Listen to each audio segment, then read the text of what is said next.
Today is November the 29th, day after Thanksgiving. It is currently 1:13 p.m. Yes, I am in my robe. I got up at 5 a.m. To do my workout. I'm currently doing a 30-day challenge, 60-minute walk on my Treadmaster. I'm currently 6 days down. I have 24 more days to go. If you don't mind, you can go back and watch those days. If not, you can pick back up in the morning. I do go on every day at 5 a.m. Central Time. Today, I'm going to do a little bit of housework today. I have to do laundry today, and then also I have to do finish up the touches on my Christmas tree. So other than that, that's it.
Y'all don't do like me.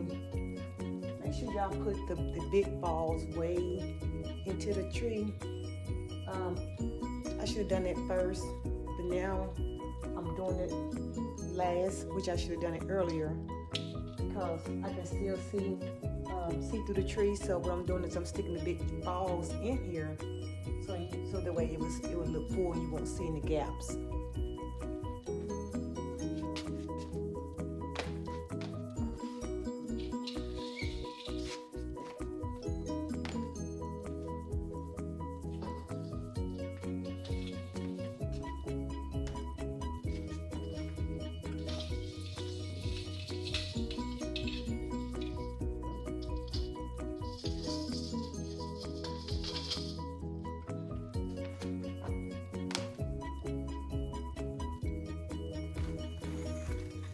Now I'm gonna stick my little reindeers on my tree.